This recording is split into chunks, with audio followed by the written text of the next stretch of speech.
Natural Resource Conservation Service, Anna Dowley with the Dairy Grazing Alliance. Our farmer panel is Paul Maggio of Starry Nights Farm in Burlington, Wisconsin, myself from Bradsett Family Farm in Jefferson, Wisconsin. I will be facilitating today's discussion. I'm Kirsten Jersick with Glacierland RC&D.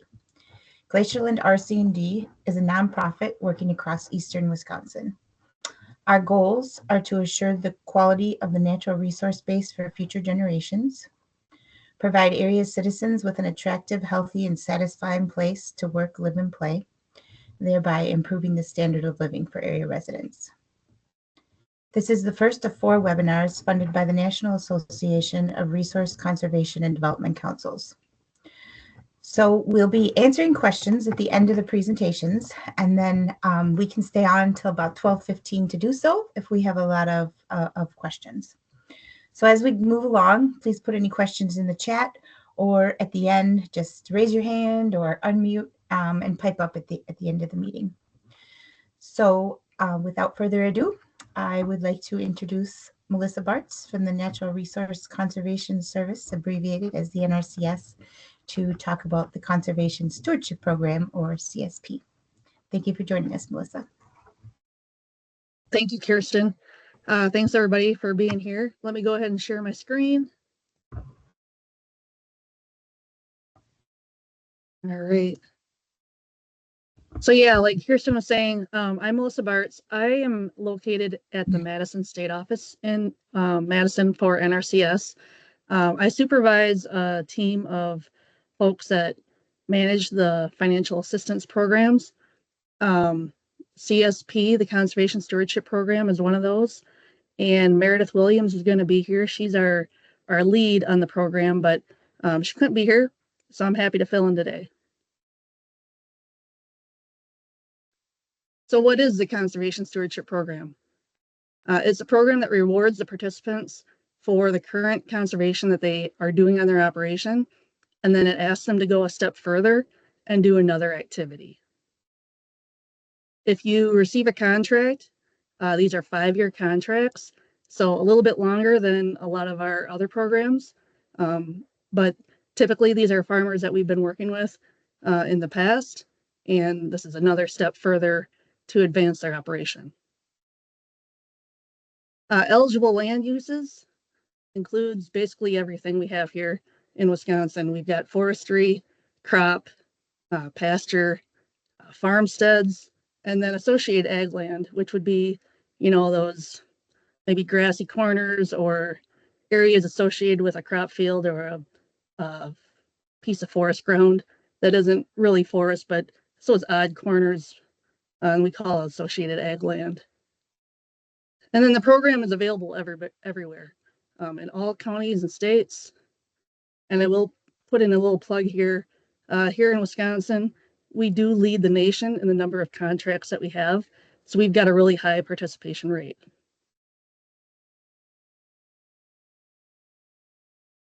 So like I said, the Conservation Stewardship Program is kind of the next step. Our Environmental Quality Incentives Program usually is like that first program experience that we have with a producer, where they're picking and choosing what practices they want to do on their farm. It may be a really high priority.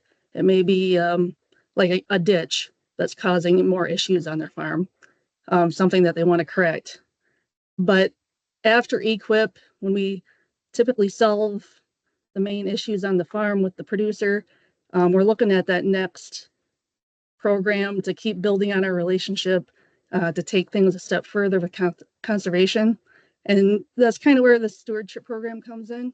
It's kind of that next step, a longer contract, more availability of different practices to do in this contract. So the CSP program offers conservation practices, enhancements to those practices, and bundles of enhancements. Those are all options for the additional activity to do through this 5-year contract. An example would be forage and biomass planting. That's one of our conservation practices. And then an enhancement to that practice would be what you see there, forage plantings that help increase organic matter in depleted soils. So that's just like an example of, we have our standard practice.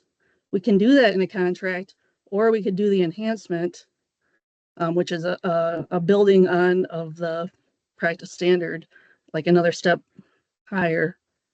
Or we could do a bundle, which is multiple enhancements that complement each other. It'd be a higher payment rate, but it'd be more of a commitment as well. And then when we're planning a contract with a producer, we're looking at the entire operation. So over that 5-year contract, everything that the producer operates and can get a commitment that they're going to operate, that would be included in this contract.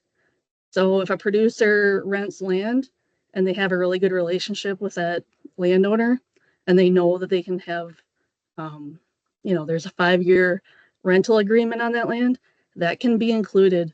It doesn't just have to be owned land, it can be rented land as well. So a little bit more on the activities that you can do in a contract. So for example, we have, over 100 conservation practices that we offer in our programs. And so 3 of those are listed here: pasture and hayland planting, prescribed grazing, and wildlife habitat planting. So then below there, the next 3 bullets kind of show examples of enhancements, where we're taking those base practices, but then we're doing a little bit more. And that's why CSP is different than our EQIP program. It allows for those practices. You can do those on their own, or you can do those enhancements as well. And some of those are cropland conversion to grass-based agriculture to reduce soil erosion, establishing monarch butterfly habitat, and another one is adding food-producing trees and shrubs to existing plantings in an agroforestry system. So if you're thinking you want to learn more about the CSP program and where do you start, what's next? The first thing you want to do is find your local service center and find the contacts in that service center that you can reach out to start to build that relationship and have them visit your farm. An easy way to do that is to go on our Wisconsin NRCS webpage, and there's a link for contact information on how to find somebody. Also, there are farmers.gov is another resource, another link that makes it really easy to look up your county where you're located and then find who those local USDA contacts are. And of course, if you have any trouble finding who you need to reach out to, you can contact myself at any time.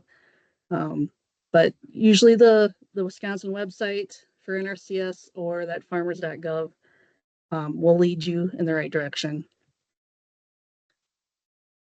So I don't expect anybody to read this, pretty small type, but this kind of shows we have coverage in every county in Wisconsin, and we have quite a few staff. We've staffed up quite a bit with our Inflation Reduction Act funds, and we have quite a robust staff. I'd say the most that there's been in my career for sure. So this just kind of shows the layout. But once again, like I said, the local staff will be listed on the Wisconsin NRCS website or farmers.gov. I should also mention a lot of those folks that are listed on that map are partner employees as well, like our Glacier Land RC&D folks. And so they're there in our offices helping us accomplish our mission with these programs as well. Okay, so once you find that local contact, you can fill out an application. Our local staff will help you do that. We don't expect anybody to fill out paperwork on their own. We will help you with as much as we can, help you fill out that application and help you get the paperwork that you need, get that started. After the application is submitted, our staff will complete a site visit and work on planning documents. So we really want to hear, when we do that site visit, we want to hear about your farm. We want to hear about your goals, and we want to make sure we offer you, options that are going to meet your goals and take you to that next step of conservation. There's a lot of options on what you can do in these contracts, and the more we know about your operation and what your goals are, the easier it is for us to help you find something that's going to work on your farm. After the applications are all received, after our application deadline, which I should mention, the application deadline for CSP for this year is coming up. February 7th is that deadline. But the applications will be prioritized and ranked. So all the applications are ranked. There are separate funding for forestry applications versus ag operations. So they're not all ranked against each other. We try to split up the funding. So like applications are competing against, like land uses. And then the highest ranked applications will be funded until we run out of funds. This usually takes place in the beginning of the calendar year. Like I said, our application deadline this year is February 7th.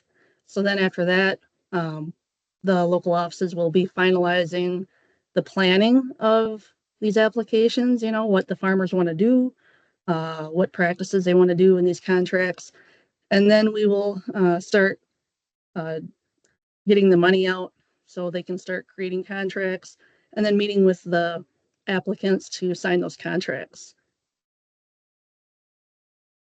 And then I should mention too, this funding, we don't allow folks to start on a contract until it's finalized, until everything's signed and we have everything correct and obligated, we call it. So applicants need to wait until they're notified that they actually are in the program before they start doing work, because we can't allow that. We can't allow practices to start before we actually have a contract in place. So just expectations of participants. Like I said, we want to know what your goals are, what your farm is like, what you want to do on it. So we ask that you are a decision maker in the planning process, and the planning process of what you want to do on your farm is driven by the participant. So if, say we have the opportunity to get you into this program, if you're not quite ready, if you're not ready to make some of the decisions that need to be made, that's totally okay. We're not going to pressure anyone. This is totally optional. But if you are ready, that communication is really key, is making those decisions timely so we can keep moving forward. These are contracts, so, there is opportunity that, weather delays or other things might happen. So if you get behind, it's just a communication thing. We can work with you, but it is a contract. So if something happens, we could terminate the contract in the worst case scenario, but typically we're able to help you and adjust the timeline and work through any things that, any unforeseen things that might come up, and modify that contract to work with you. Realistic expectations. Entering a contract does require time and a financial commitment. Some of the things that we're going to, the practices that we do, they're not going to be 100% funded all the time through these contracts. So a lot of times it's about 75% we can cost share, and we might be asking for 25% from you to help with that implementation. It kind of depends on what you picked to do in the contract. So I already mentioned communication is key. Just being able to communicate, regularly. If things come up, we can work through them. So here's a screenshot of our Wisconsin NRCS website. You can subscribe at the top there to sign up for updates on our programs. It's really easy. You get an email when we have a sign up coming up, and we publicize those at least 30 days ahead of time, ahead of an application deadline. And that's all I've got. Thank you so much, Melissa. And again, we'll save questions for Melissa to the end, so write them down or put them in the chat. And so we will now turn it over to Anna. And Anna's going to share this exciting new technology, PaddockTrac, and how it can relate to an EQIP or CSP contract. Thank you for joining us, Anna. All right.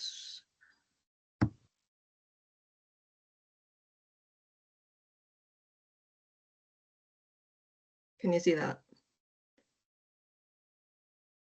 All right, so yes, I'm Anna Dolly. I work for the Dairy Grazing Alliance. I've been there for about a year now.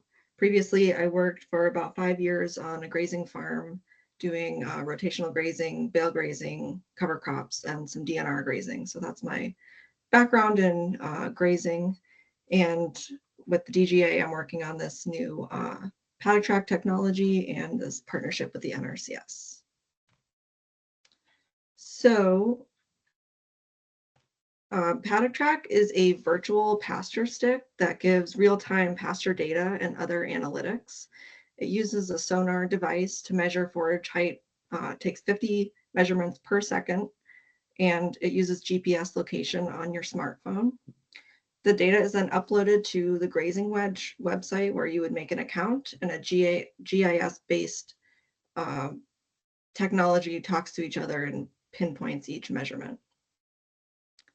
PaddockTrac was developed by the University of Missouri, and DGA is working with them to continue to develop and refine and demonstrate PaddockTrac through this project and a couple other projects we have in the works.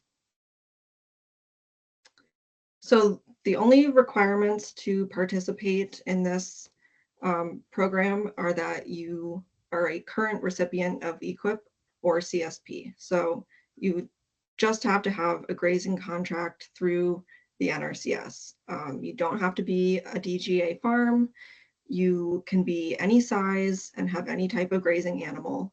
As long as you have that EQIP or CSP contract, you are eligible. There's no contract if you decide to participate, so you can opt out at any time. You can give it a try. If you don't like it, then you can say, sorry, this isn't for me, and that's totally fine. So what does the process for signing up look like? I have my own UTV with the PaddockTrac mounted to it, so I will be visiting your farm with my UTV and driving with you through your pastures. So the first step would be sharing your NRCS grazing plans with me and your maps so that I can create an account for you and draw up those maps. And I'll show you a picture of what that looks like in a little bit. At each visit, we will measure all of your pastures and review the data that gets uploaded to your account. And my job is to show you how this data can be helpful for your grazing operation, interpret what it all means. There's all sorts of data points that you get, and it can be a little daunting to look at first. And just be that technical support person that can help you with any grazing related thing or put you in contact with someone who might be able to help you.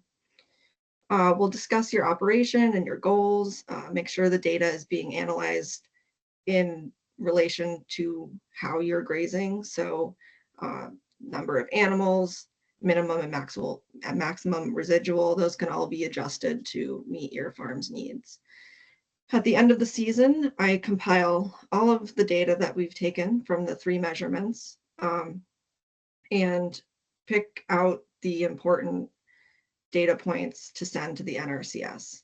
So instead of having an agent come out to visit your farm once a year and check off all the boxes that you're following your grazing plan, that's where I come in, and that's where this data comes in. So they'll get 3 pictures of the grazing wedge, 1 from each visit. They'll get a little summary of how your grazing season went. And I'll take some pictures while I'm on your farm to basically confirm that you are rotating your animals. So pictures they like to see are, pigtail posts with grass that hasn't been grazed on one side and a paddock that has been grazed on the other side. So pretty simple stuff like that. Oops. So here's a picture of what the Grazing Wedge website looks like. This is where all of your data gets uploaded to. This is where I would draw your paddocks out and input what type of grass you have. So for the most part, everything in Wisconsin is coded as generic cool season, and that's something that we're still working to develop and refine the calibrations for. This was developed down in Missouri, where tall fescue is pretty much the only option they have. So generic cool season kind of captures all of the perennial pasture that we have up here, but there's also, you know, alfalfa, sorghum. There's a couple different options that might work for your specific pastures. The next one is the grazing wedge. So you'll get one of these after each visit. And this is a feed wedge. It's telling you how much forage you have. These too mature and overgrazed numbers here for this farm, they're set at 4,000 pounds per acre and 2,000 pounds per acre. Those can be changed based on how you run your operation and what's in your grazing contract. So if you like to stockpile forage, you can bump that up to 7,000 pounds per acre, and those would all turn green. Same with the lower end, although I believe most grazing contracts are right around the 2,000 pounds per acre. But really what you're looking for in these grazing wedges is that you have a pretty consistent slope. You want forage of various heights so that, you know, as you move through your pastures, some are ready to go when you finish. And then if you have a graph that looks like this after a visit, it can say, hey, maybe it's time to cut some hay. I have excess forage. So that's what it can be pretty helpful for. And it can also help you notice if you're starting to run out of forage. It can be a little proactive in making those grazing changes that you might need to make.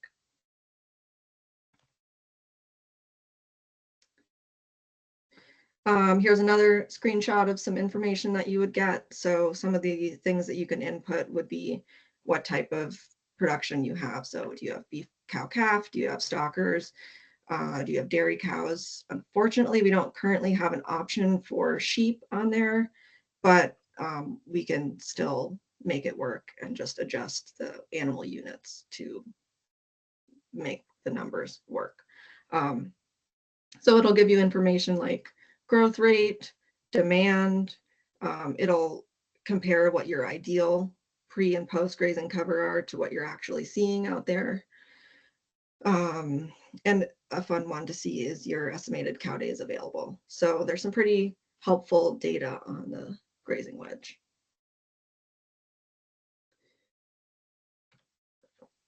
So basically the goals of this project and what DGA and the NRCS are hoping to get out of this are to use this new precision measuring device to improve the management of pastures. Giving more data to producers can help them manage better, be more proactive in their decision making. We're also hoping that this technology can replace the need for NRCS technicians to go into the field to verify managed grazing and free up a lot of their time to, you know, write more grazing plans and do their other aspects of their job. So whether that means putting PaddockTrac devices in the hands of the producers or having more people like me throughout the state, we're not, you know, sure of what that's going to look like yet, but that's the hope.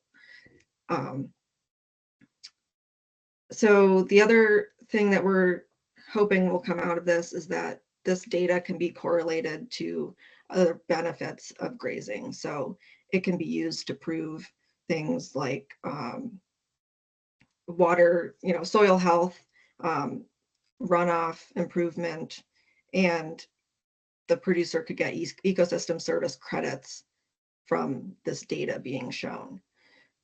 Other verifications that it could be used for are things like the new grassland bird habitat. So you have to have a certain amount of dry matter per acre stockpiled for those birds. PaddockTrac can go out there and confirm that. So that's pretty much it. If you are interested and want to get involved, you can contact me at this email. You can also scan the QR code and save my contact into your phone. Currently, I'm looking for about 20 more farms. I have 10. This is the second second summer that we're going into of this project. And ideally the farms would be within like an hour and a half of Madison. Although if you're kind of on the edge of that or are super interested, please reach out and let me know, and we can probably work something out. Thank you so much, Anna. It sounds like a really interesting new technology, and I'm excited to work with you on it this summer on my home farm. So I will start our panel discussion. So I'm Kirsten Jersick. In addition to being a grazing planner and technical service provider to the NRCS, I manage a little 300-acre grazing farm in southeastern Wisconsin. I've been rotationally grazing for about 20 years, and I raise cow-calf finishers and direct market them. So I learned about that. I initially enrolled in the EQIP program, and once I had completed multiple EQIP contracts. So when I enrolled in the EQIP program, I did different chunks of our farm through the EQIP program. And some of them were already had perimeter fence, and I just put in interior fences and water lines. And then my last EQIP contract was to seed and perimeter fence and interior fence and water line the eastern 46 acres of my property. And that was maybe around 2010. So once the CSP program turned into more the version we have now for CSP, I filled out an application, and Melissa talked a little bit about the applications. They are very, very simple. And maybe at the end here, Jack can share a copy. I can have Jack look for that copy and share a copy of the EQIP application, just so you can see how simple it is to fill out. It's really just checking a box. So then I worked with the NRCS staff. Our farm is a conservation farm, has been for many, many years. And I worked with the NRCS staff to see how I could enhance the conservation on our farm. The first time I signed up for CSP, we did some stockpile grazing practices, which were fun. And we also did bat houses. So I believe the first time you sign up for CSP, and Melissa can correct us and explain this a little in more detail, but the first time you sign up for CSP, you have to have at least one enhancement practice on your farm. And then after those 5 years are up, if you'd like to re-enroll in CSP, you'll need additional enhancement practices on your farm. So when I re-enrolled, I worked closely with David Gunlock, who was our conservationist at the time, and I wanted to start clipping my pastures. And so that was an enhancement that we put in my second contract, was to clip all of the pastures at least once a year to set back that grass to be in a more vegetative state. And then the other thing we did was we planted trees for wind blocks. So I had been wanting to put these wind blocks in anyways in the edges of pastures, and it just went really well. So that is our CSP story, and I've really enjoyed being in the program. And so I'm going to turn it over to Paul Maggio of Starry Nights Farm in Burlington, Wisconsin, and let Paul share their CSP story. Thank you for joining us, Paul. Thanks. Hi, so as Kirsten said, I'm Paul Maggio from Starry Nights Farm. We are in the southeastern part of the state, so Kenosha County. We kind of have, some Kenosha to the east of us, Lake Geneva to the west, and Burlington to the north. And we basically run a cow-calf operation where we raise everything to finish, and we direct market those animals as finished quarters, half whole beef. We also raise pastured lamb and pastured chickens. And yeah, the program, we started the farm probably 12 years ago and then enrolled in the EQIP contract, and we got cost share on our fencing, water lines, and I mean, that's just made life so much easier by having that all in place. And then 2 years ago, we decided to go ahead with the CSP, and that's been really nice too, as far as just like improvements on the farm, where we do clipping like Kirsten does, and we find that not only sets back some of the grasses, keeps them more vegetative, but also it mulches a lot of that carbon into the soil from those plants, and so it just continues to improve there, and sets back some of the less desirable plants that maybe the animals don't eat. So that helps out a lot too. And then like Kirsten, we also did bat houses. So the bat houses have been out for 2 years. I haven't seen any bats in them yet, but I'm hoping this year, I do know where we have bats at the farm in one of our barns, and I'm going to move the house kind of in an area where that's right in front there, and hopefully we'll get some residency in those bat houses. But yeah, the program's been great from what we do as a conservation farm. Really, our goal is to work with nature, so all these practices enhance that and help us to continue get biodiversity at our farm, and that just continues to make a better beef product for our clients, and a good neighbor for our neighbors, and just kind of keeping a lot of things at our farm rather than running off. So there, I can't say enough about those programs. Yeah, thank you, Paul. So I think we're gonna open it up. So Jack, I think you can unmute everybody, and if you have a noisy background, please mute yourself. I think that's how it works. Jack can correct me if I'm wrong. And you're muted, Jack. So I cannot unmute people on my own. Okay, They so they will have can to unmute unmute themselves. Okay, so let's start at the top of the question. So we're going to start with what's already in the chat. And somebody asked if a recorded version of this webinar will be shared with us afterwards. And yes, it will, although we may have already left. So we can go ahead and once we have the recording up, we'll share the posting for it with you. And this is a great time, Nadia, to ask Melissa Bartz a question. So we will open it up. She's the second question on there in the chat.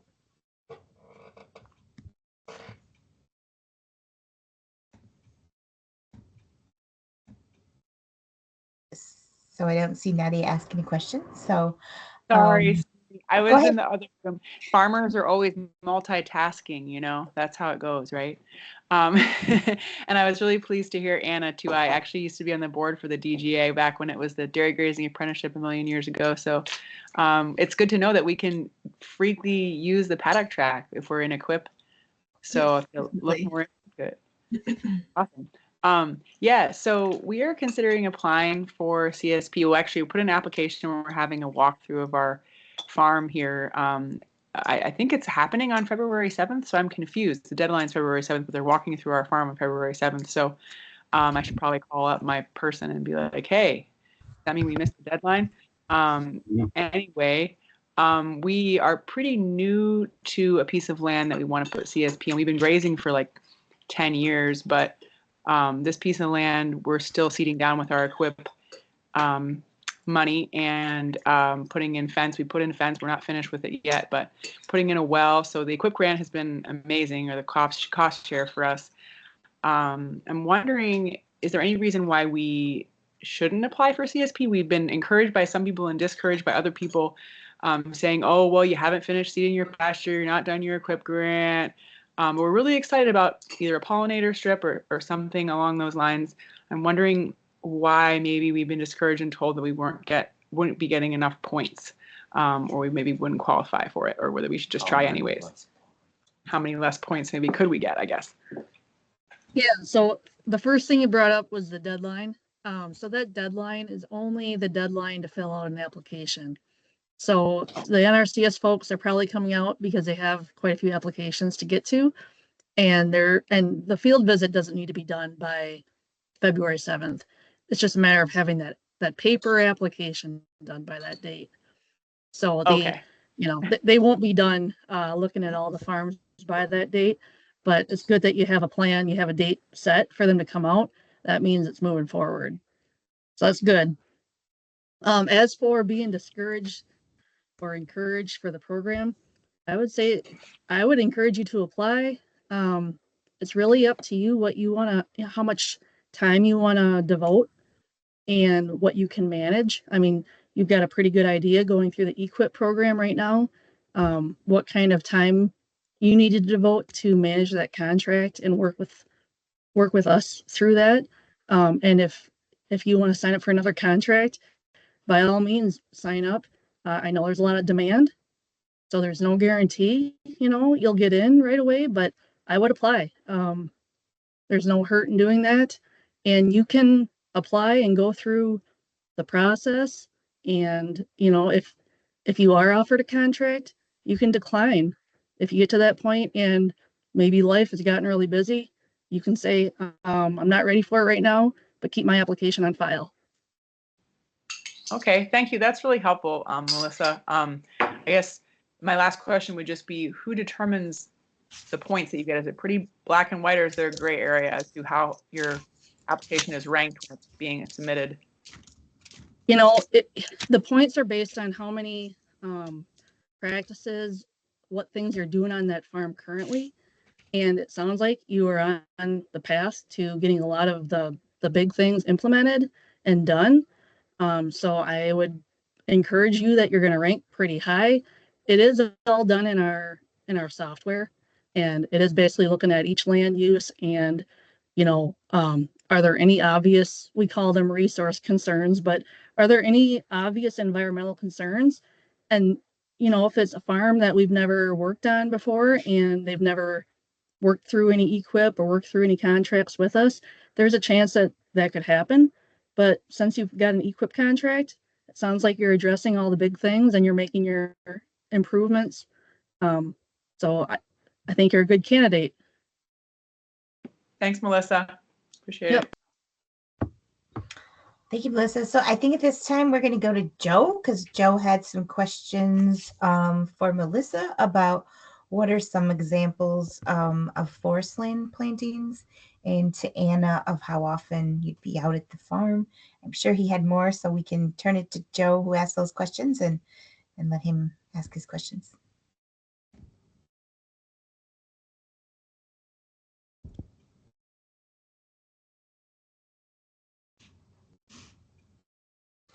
And it may take him a few. Go ahead. Kirsten, I did answer those questions. What I put down here at 11:25, I said for forest land, some common ones are tree planting, brush management, pollinator habitat, creating patch openings for wildlife within the forest, and then edge feathering to create like a woody edge along the forest for wildlife cover. Those are just a few items you can do on forest. There's probably 50 different things you could do. That's why it's good to have an idea of what your goals are, and then we can try to inform you on the things that line up with what your goals are. Thank you, Melissa. And one question I have, speaking of that, is if you're going to do forestry work, do you have to have a forestry management plan for your forested areas on your farm completed when you sign up or prior to being selected for the funding? You do not need a forest management plan to enroll in the program or to get a contract. I would say you'd probably rank a little higher if you did, because you showed, that you had an inventory done and you're probably doing the management practices that are in that plan. But there is no requirement to have a plan. And we have quite a bit of funding this year. So even folks that don't have a plan, I don't know how far the funding will go, but there's a good chance we could enroll folks that don't have a plan. So there's no requirement. Don't let that be a deterrent to applying. Thank you. Well, what about a grazing plan for grazing practices? Does the farm have to have a grazing plan they're following in place to be eligible for grazing practices? No, same thing I would say as the forest plan. You don't need a grazing plan. There's a lot of funding. There's no requirement for that for signing up. We know there's a lot of good grazers out there that don't have a formal plan. They, just pay attention to the grass and rotate as needed, and they don't have it formalized in a plan. We understand that. So there's no requirement for that. Thank you. Sorry, Melissa, one question about is the February 7th deadline, what's that funding period for? So if you get accepted February 7th, is that for 25 or is that for 26? When does that happen? Sure. Yeah, that's a good question. That's for 25 funding. So we'll have the application deadline, and then we'll go out to your farm and talk with you and plan what activities you want to do in the contract and then rank your application. And then I would say sometime March, April, we'll be trying to get the funding out, assuming nothing changes. We'll be trying to get the funding out. We'll be trying to sign contracts. We should be notifying folks, March, April, if they're selected for funding. And then we'll keep working through until we use all of our funding up. So it might take, 3 or 4 months to get through all that funding, depending on, we offer folks contracts. They may decline, like I said. So then the funding goes down to the next applicant, and we just have to work through that. And it takes some time. Yeah. So at this point, does anybody have any other questions they want to just unmute and ask, or raise your hand, or use the raise hand in the program?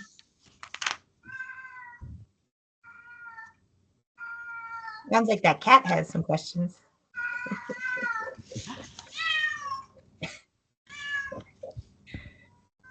Jack, are you seeing any hands raised or any? I am not.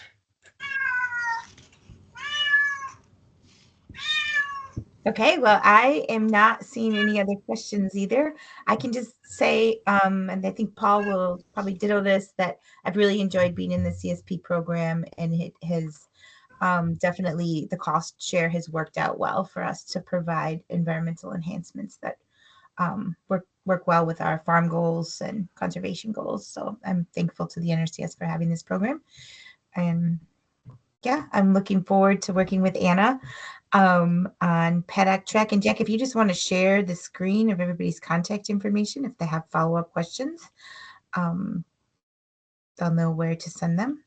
This video will be posted on our Glacierland RC&D webpage. We appreciate everybody joining, and thank you all for your time.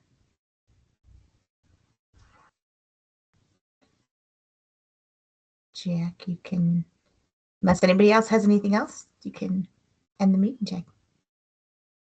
All right. Thank you all. Think we're good. Thanks, Kirsten. Thank you. Thanks, everyone. Bye-bye. Bye.